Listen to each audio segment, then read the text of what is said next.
Hi, this is Usha. Welcome to Rathod Science classes. Today in this lecture, we are going to see current affairs of 22nd October 2021. In this lecture, we are going to discuss 7 topics which are very much relevant to UPSC. So let's get started with our discussion and let us see list of topics that we are going to discuss in this lecture.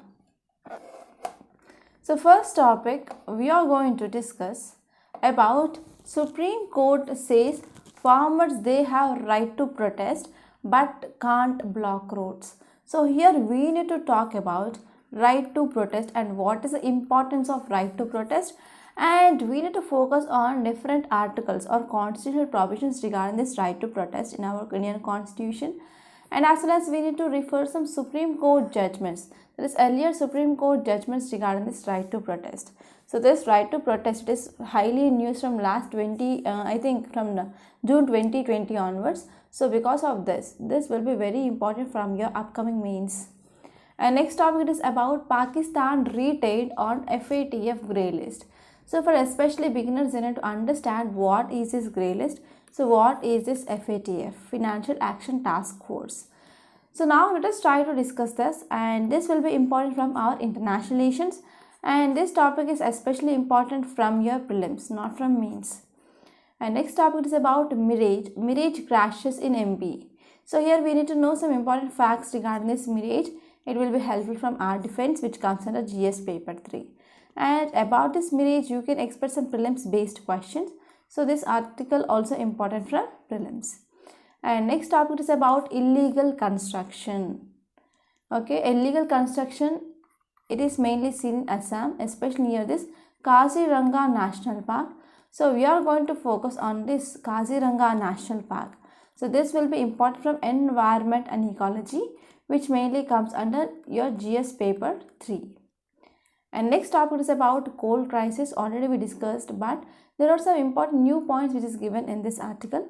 We are going to discuss that. That is important from our economy, which comes under GS paper 3. And next topic is about India and Taliban. So this topic is important from international relations, which mainly comes under our GS paper 2. And this topic is important from our mains. And next topic is about India-China border issues. So actually this article gave why there is increasing of aggressiveness of China. So what is the preparedness, how we prepare for that, so that thing which mainly given, and we are going to discuss that points which are very much relevant to our UPSC point of view. So this is important again from our international relations, which mainly comes in the GS paper 2, and this topic will be important from your mains, not from prelims. So these are the important topics that we are going to discuss. So now let us see first topic. Title says Supreme Court says farmers have a right to protest but can't block roads.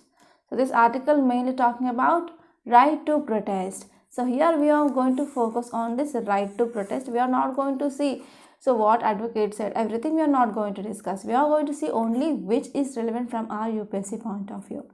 So this article will be important from our polity, especially this topic will be important from your GS paper 2 in from both prelims and as well as mains point of view.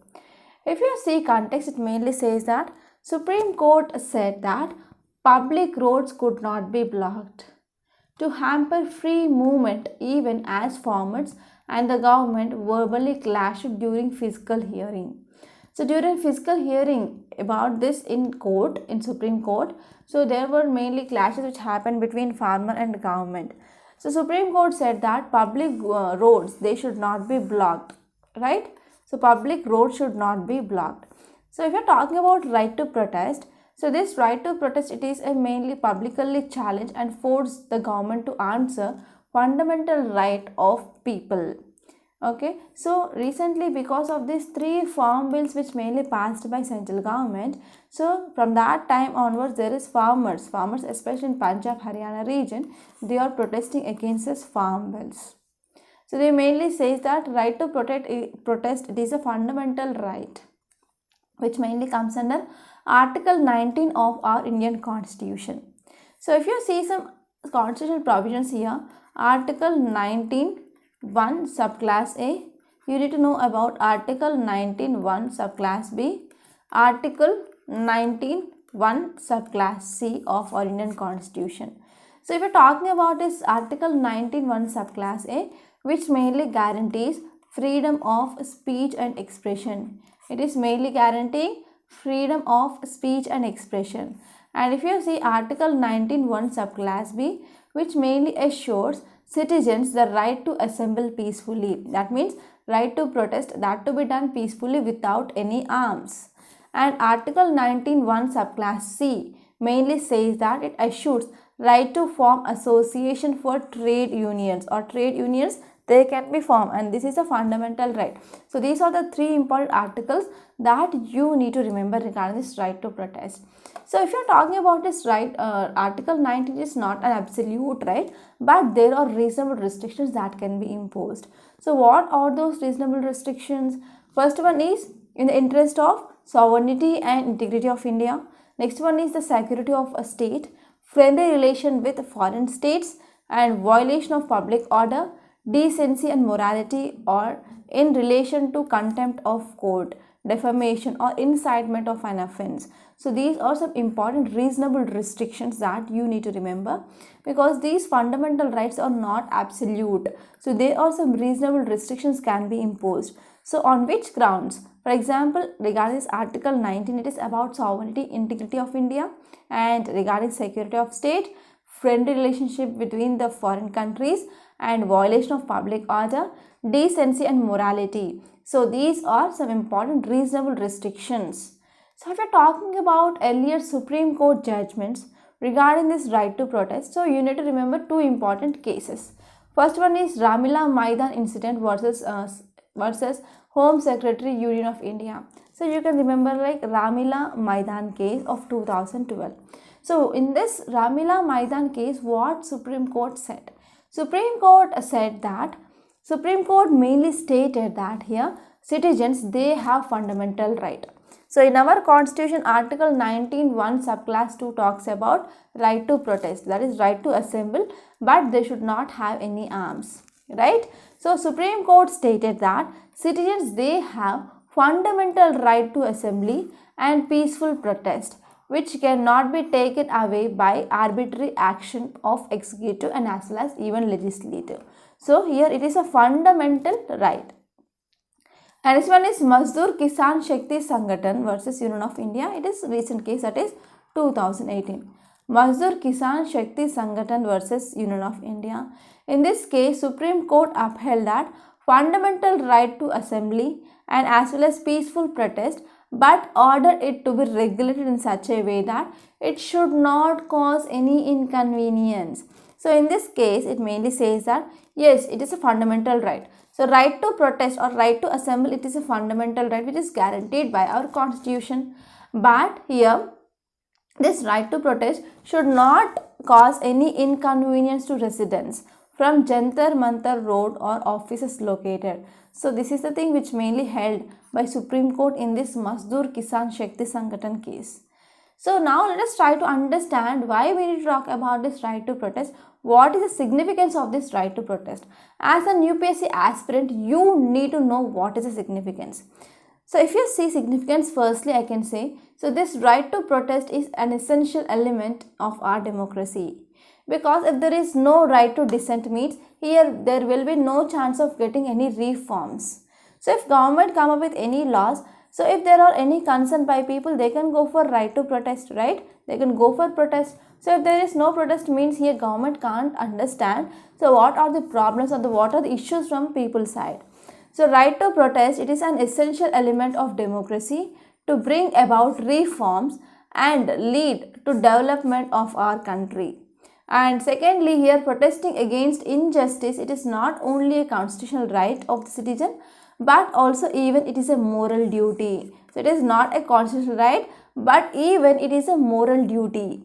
And next one is active exercise of right to protest, which mainly ensures people role as watchdogs that constantly monitors government acts and as well as it will ensures fairness in them.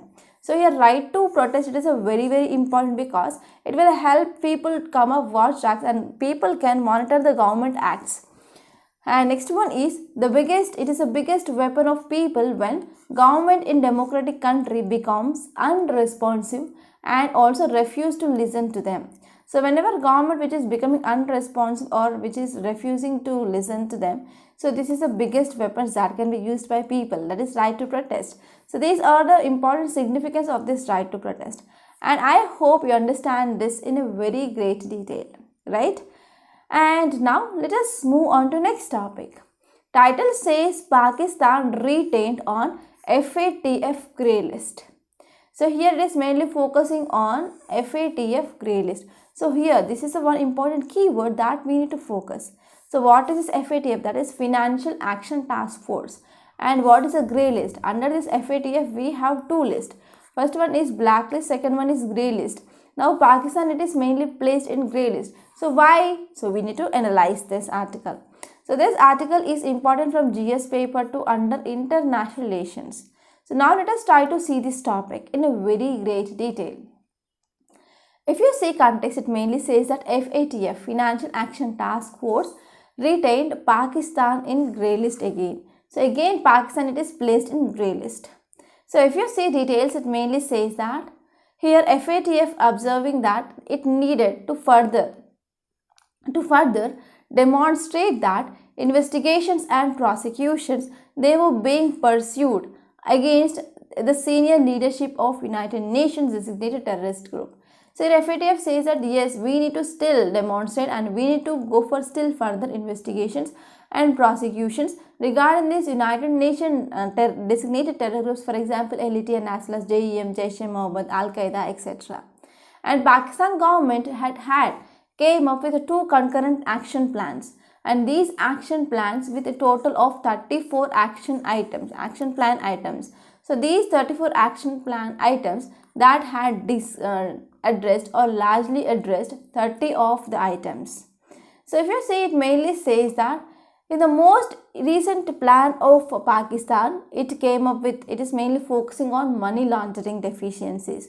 And it also issued after FATF's regional partner, regional partner, and as that is Asianic Pacific Group, etc. here. And here Asia Pacific Group also identify a number of serious issues in this Pakistan.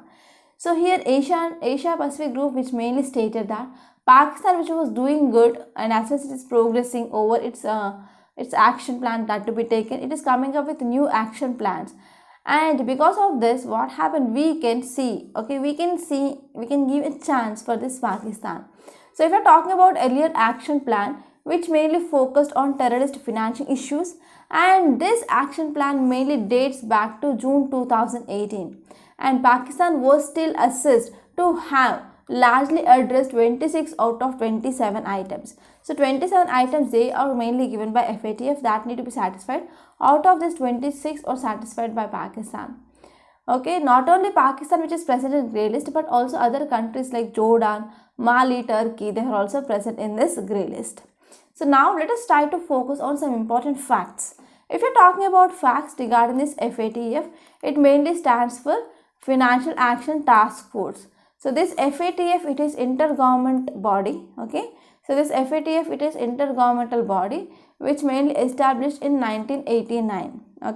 So this body established in 1989 during G7 summit in Paris. During G7 summit in Paris, so this intergovernmental body mainly established in year 1989. And FATF mainly assesses strengths of countries anti-money laundering and how country which is mainly countering this anti-terror, or whenever the country which is coming up with this anti-terror financing frameworks, however it does not go by individual cases. So FATF mainly assess about country strength, how it is handling and money laundering issues or terror financing issues, etc. So that thing mainly assessed by this FATF. And if you are focusing on objectives of this FATF, first one is to set standard and to promote effective implementation of legal, regulatory and as well as operational measures for combating money laundering, terror financing and as well as other related threats to integrity of international finance system. So if you're talking about objectives, it mainly says that they are mainly focusing on standards, and as well as they will focus on promoting of effective implementation of legal, regulatory, and as well as operational measures, especially for combating money laundering. And they will also focus on terror financing and as well as other related threats, okay, regarding integrity and as well as international finance system. So if you're talking about member countries, how many members are there? So currently there are about 39 members. It also includes 2 regional organizations. For example, we have European Commission and as well as Gulf Cooperation Council. So there are about 39 members in this FATF. So if you're focusing on the different types of list under this FATF, as I said, there are 2 lists. First one is blacklist and second one is grey list. So now let us try to talk about this grey list first. So if you see this grey list, countries which are considered as safe havens, countries which are considered as safe havens, and these countries are mainly supporting terror financing, or we can say like money laundering. These countries they mainly put under this grey list, and after keeping under this grey list they will be given 27 point of action. So if they are satisfying that, then they will be removed from this grey list. If they are not satisfying, and they will be again put under this grey list, and they will be giving some time. So within this so and so and time, they need to complete this action. So if they are not complying means, so these countries they will be downgraded into this blacklist. Okay, whenever any country which is kept under this grey list means nothing but it serves as a warning to that country. And next one is blacklist. So countries which are mainly known as non-cooperative countries or territories, these countries are mainly put under this blacklist. So these countries mainly support terror financing, money laundering activities. And if you're talking about sessions of this FATF plenary, it is a decision making body of FATF which mainly meets 3 times a year. So this is about this topic. And now let us move on to next topic. It is about Mirage. Mirage crashes in MP, pilot exits safely. So this article mainly talking about aircraft, that is Mirage 2000 aircraft which mainly crashed down. So now we are going to discuss about some facts regarding this Mirage 2000. So this will be very important from our prelims. So now let us try to see context. If you see context, it mainly says that a Mirage 2000 aircrafts, a Mirage 2000 aircraft of our Indian Air Force crashed in Bihar district of Madhya Pradesh. So our Mirage 2000 of our Indian Air Force crashed down. So here we need to understand some important details. So why? What happened? So there might be some technical malfunction. So here we need to see, or we need to investigate what are the technical malfunctions, right? So if you're talking about some facts regarding this Mirage 2000 fighter jet, so Indian Air Force, our Indian Air Force Mirage 2000 fighters, they were used to destroy Jaish-e-Mohammed camps in Balakot. So what happened after this Pulwama attack in 2019? What happened after this Pulwama attack? So our Indian Air Force also reiterated that attack. So at that time they used this Mirage 2000 fighter jets mainly to destroy Jaish-e-Mohammed camps at Balakot. And if you see about this Mirage 2000, it is a mainly French multi-role, and as well as it is a single engine 4th generation fighter jet, and it mainly founded or manufactured by this Dassault Aviation. Okay, so it is mainly manufactured by Dassault Aviation, and it gained more provenance after their remarkable success rate in 1999 Kargil war. And if you are talking about maximum climbing speed, it is about 60,000 feet per minute, and it also designed for all weather penetration at low altitude. So these are some important specifications of this Mirage 2000 fighter jet. And now let us move on to next topic. Title says Supreme Court panel tells Assam to act on illegal construction. So this article mainly focusing on illegal construction along this Kaziranga Wildlife Corridor. Okay, so as you all know, if you see this image, you can see these are one-horned rhinoceros. So Kaziranga is very much famous for this one-horned rhinoceros population in the country. So this article will be important from GS paper 3 under our environment and ecology. So now let us try to see this topic. If you see context, it mainly says that CEC, our Central Empowered Committees. Central Empowered Committees mainly constituted by Supreme Court has asked Assam government to take action on illegal construction in the identified wildlife corridors of Kaziranga National Park and Tiger Reserve. So if you are talking about the Central Empowered Committees, they mainly constituted by our Supreme Court. So here Supreme Court mainly asked Assam government to take action on illegal construction in identified wildlife corridors. For example, we can say like Kaziranga National Park and Tiger Reserve. So along this Kaziranga National Park and Tiger Reserve, here there is some illegal construction activities are happening. So because of this illegal construction activities that mainly affect wildlife which is present in that area, right? So because of this, our Supreme Court mainly asked Assam government to take some necessary step against this illegal construction activities. So if you say location of this Kaziranga National Park, here we have this Kaziranga National Park, and here we have Dibru-Sakhova National Park. Here we have Orang National Park. Here Lokhoa Wildlife Sanctuary is present, and here Holgapar Gibu Wildlife Sanctuary. Here Manas Wildlife Sanctuary. So these are some important areas which we can see in this northeastern areas. So now let us try to see some important facts regarding this Kaziranga National Park. So this Kaziranga National Park is located in state of Assam. You all know that fact, right? So if you are talking about some legal status, it mainly this Kaziranga National Park declared as a national park in year 1974, and this Kaziranga National Park also declared as a tiger reserve since 2007, and it has a total tiger reserve area of 1030 square kilometers, and it has a core area of 430 square kilometers. So this is about legal status of this Kaziranga National Park. And if you are talking about international status, it was also declared as UNESCO World Heritage Site, and it was declared in year 1985.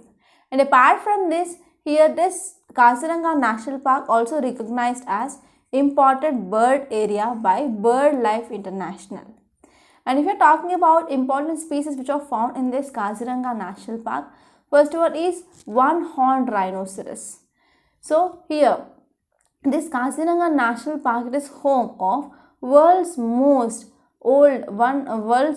one-horned rhinoceros, and Pobitora Wildlife Sanctuary which has highest number of this one-horned rhinoceros in the world.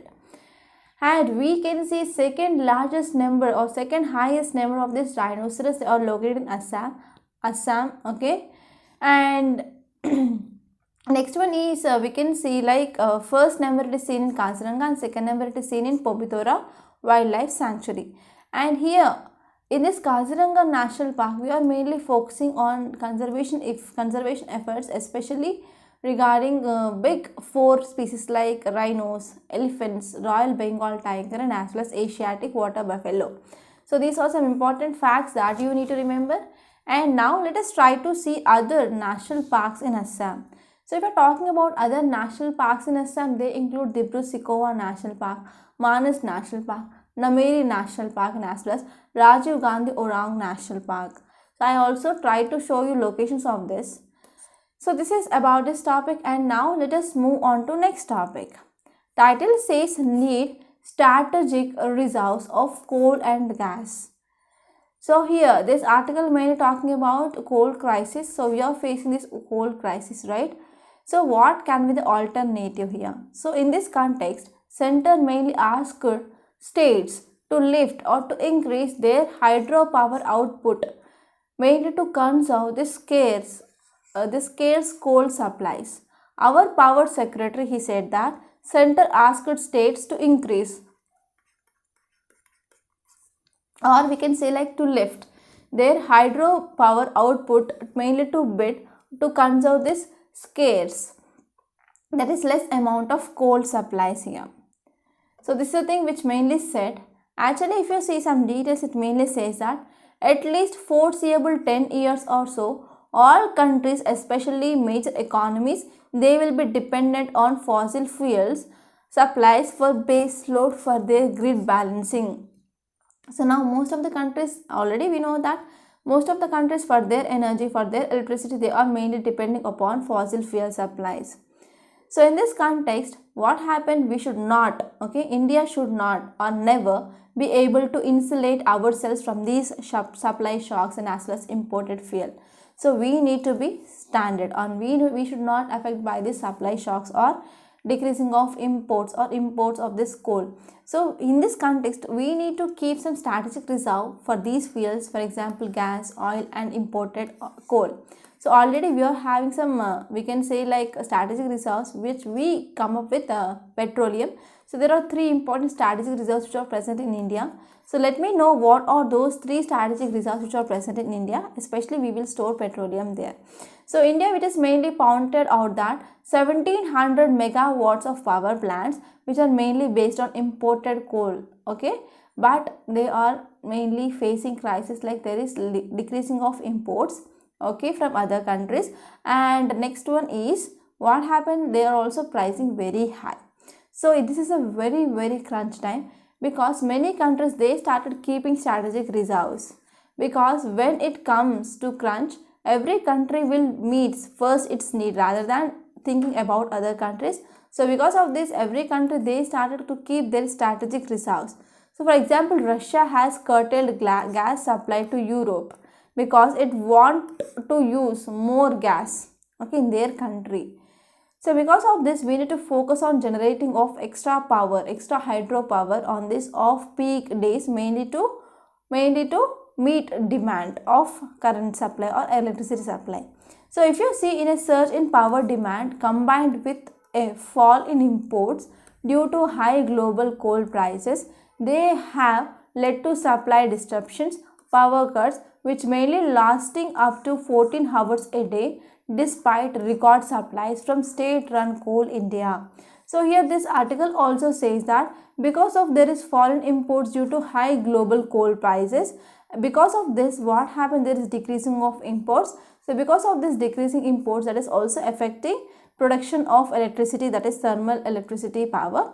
So but here there is increasing of demand. So because of this increase in demand, decreasing of imports, so we can't provide efficient electricity supply. So because of this 14 hours a day, 14 hours a day, here we are going for supplying of power, and as well as there are disruptions in power supply and as well as power cuts that is seen. And if you see, most of the India, about 135 coal-fired coal power plants, they have only fuel stocks that will be enough for less than 3 days. So coal mainly accounts for more than 70% of India's power generation. So now there is no coal imports, means how can we sustain? So this is the question I am posing to you. So India, if you see in India, India is the world's second largest coal importer in the world, and India it is having fourth largest reserves, but also compete for supplies with China as well. So these are some important details which given in this article. So I want to ask you one question. You are going to be future bureaucrats, right? So how can you address this type of situations if you are district collector for that so and so district? So this is the question.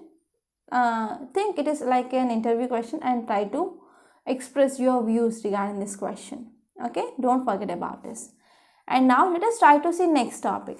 Title says engaging the Taliban. So this article mainly talking about recent Moscow format. So now let us try to discuss this topic in a very great detail, and this topic will be especially important from your mains. This topic is important from your international relations, by the way. So if you see here, this article says that India participated. India's participation meeting of 10 nations with Taliban's officials in Moscow. And after this meeting, they signed a joint statement and they recognized new reality. So after signing of this agreement, or we can say like statement, here it mainly recognizes new reality in Afghanistan signal and a decisive shift in country's approach towards Islamist group. So after India's attending this meeting here, so we can see like in our country's approach mainly towards this Islamic group, there is a shift. So India had earlier taken a strong position against any kind of engagement Taliban, but in recent months Taliban were making steady advances towards Kabul. So India also established some contacts with Taliban's political office in Doha, and as well as we also came up and we also participated in this recent meeting here. So because of this we can say there is a some change in our India's foreign policy regarding this Islamist group. So India has vital interest in Afghanistan. Why this change? Because India is having a vital interest in Afghanistan because over 20 years it has been making some investments like worth of some billions of dollars here. So we want to protect those investments. So because of this now there is some change. So last time the Taliban, which have close ties with anti-Indian terrorist groups, for example Lashkar-e-Taiba and Jaish-e-Mohammed, they were in power in Afghanistan. India saw a rise in violent attacks in Kashmir, and as well as there is hijacking of Indian plane to Kandahar. So because of all these things we need to maintain a good relationship between this Taliban. So now Taliban says that they will not allow Afghan soil to be used by any terrorist organizations. And to meet these goals, given that new reality in Afghanistan, engagement with Taliban looks like a strategic necessity now. So because of increasing attacks in Jammu and Kashmir, because of flight hijacks, and there is also threat from this anti-Indian terrorist groups like Jaish-e-Mohammed and as well as we can say Al-Qaeda, etc. So we need to maintain a proper relationship with this Taliban. But this is a policy that needs to be pursued more through regional diplomacy and than bilateral agreement. Then when we are going with this bilateral agreement, that means between these two countries, rather than this we can go for regional diplomacy. So but Afghan's new rulers, they are mainly struggling with economy on the brink of collapse in Afghanistan. So because of this they are mainly looking at regional powers to have some help. So the Moscow 10, which mainly includes countries like China, Pakistan, Iran, Central Asian republics, they had some leverage here. So these countries also started shared interest in seeing Taliban serving its terror ties and as well as Afghanistan being stabilized. So now these countries are mainly focusing that they are having a common interest like Taliban need to decrease this terrorism activities and as well as it need to be stabilized. So if not, whenever there is no stability that is seen in Afghanistan, so whenever there is instability here, so then what happened? There will be rising tensions across the countries which are sharing boundary with this Afghanistan. So for this what happened finally? Taliban should ready to open up their government and Taliban need to share power with other political and as well as ethnic communities, and they need to start respecting the fundamental rights of Afghans first of all. So in this context, India and other regional countries, they should help Afghans during the period of this economic crisis or economic miseries. So this is a gist of this topic and I hope it is clear. Now let us move on to next topic. It is about squaring off again in Himalayan heights. So this is talking about India-China disputed border. So this article will be important from international nations, which mainly comes under GS paper 2. And now let us try to talk about this topic in a very great detail. So if you're talking about this India-China border issue, now what is the thing? So if you see introduction mainly started by author by what is the situation which is present across this LAC region. So winter which is mainly setting in the icy cold desert of Ladakh. So in icy cold deserts of Ladakh, what happened? There is winter, right? So in this winter, what happened? There is very low temperatures that is seen in this Ladakh. But from Indian side and as well as Chinese soldiers, they will remain deployed in this harsh climatic regions. So even if it is a period of calm or at the tactic level and the rarefied atmosphere and there is low temperature in this Ladakh and they need to station at high altitude, so that will leads to toll of both men and as well as material. So even though we know the fact that it is very much harsh conditions and it is not suitable for humans and as well as materials, even though we know that, but we are going for deploying of these Chinese soldiers and as well as Indian soldiers across this LAC region. Because in last 10 months, Chinese Western Theatre Command, which has seen 4 commanders, out of these 4 commanders, 2 of them, they moved out for severe health issues. So if we are talking about this Chinese stance in these recent weeks, here People Liberation Army seems singularly uninterested in ending and as well as prolonged deployment. So there are multi-level rounds of talks which mainly happened here, corps commander level talks, etc. So even though talks had happened, so Chinese, they are not interested for full disengagement to come up with status quo along this LAC region, which is happening since May 2020 onwards. So we can also see there are some verbal attacks that have been matched by massive infrastructure construction. Along this LAC from Chinese side, there is increasing of infrastructure construction, as well as they came up with induction of large number of modern equipments, and as well as there is sharp increasing of military exercises that is mainly seen here. So these actions, which are not at all limited to Ladakh, but they have also been initiated in middle and as well as eastern sectors of along 3,488 kilometers of LAC, line of actual control. So here mainly some Western scholars says that, so what are the drivers for this PLS, People Liberation Army aggressiveness? So first one is institutional interest as army of revolution. So they want to maintain Chinese army, this army of revolution, because most of the times here PLS Air Force and as well as PLS Navy, they mainly increased their surveillance in Taiwan and as well as South China Sea. So because of this here, not only this, China had been resolved boundary disputes with number of countries, most of those countries here. So because of this, PLA mainly it want to reassert its importance is India. So because of this, they are coming up with this type of events along this LAC. And second one is PLA, People Liberation Army, mainly views that India's military has been registering a greater presence on Chinese territory. Okay, so Indian military has been registering a greater presence of Chinese territory in the border areas in last 10 to 12 years. So if you're talking about impact of modernization, so if you're talking about modernization of army, so we are not going for much investment in defense in recent times, because when we came up with this demonetization, so that led to sharp downfall of our Indian economy, and even government which is mainly poorly handling this COVID-19 pandemic. So because of this, now government it is unable to generate enough resources for development or upgradation of our military, that is modernization of our military. And second important factor here is an increasing device majoritarianism politics practiced by ruling party that has been left India vulnerable. So because of this majoritarian politics, which mainly seen by our ruling party, okay, so it is mainly vulnerable, and even our ruling ideology also held captive the country's foreign policy, it is neighborhood policy. So because of this neighborhood policy, which is mainly adversely affecting Indian interest. And third important thing here is geopolitics arising out the great power competition in Indo-Pacific. So in Indo-Pacific region also geopolitics which are arising. So India it is rising power here. For example, recent Quad mainly contains countries like India, US, Australia and Japan. So this is the grouping. So this is the one of the hard power agenda. And this one is even the role seems to have devolved upon AUKUS, that is Trilateral Security Pact between Australia, UK and US.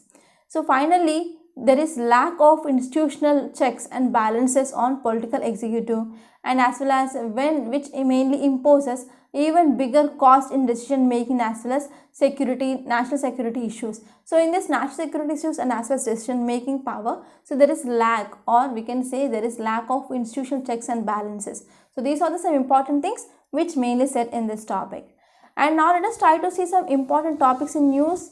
And I took these articles from yesterday's newspaper of Indian Express and as well as some articles from Down to Earth. So first one is why Facebook wants to rebrand itself for this metaverse. So Facebook it mainly want to rechange its names to metaverse. So you have to refer that. And next one is how some Punjab farmers are creating bioenzymes. So you need to focus on here bioenzymes. And next one is micro snail species discovered in Meghalaya's Mausami cave. So you have to refer where is this Mausami cave it is located. And next one is UNDP came up with this production gap report. So you need to remember some key highlights. So these are the articles I took from both Indian Express and as well as Down to Earth. So by this I am concluding today. I hope you enjoyed this lecture. Please subscribe to my channel and don't forget to like, share and comment my videos. Thank you so much.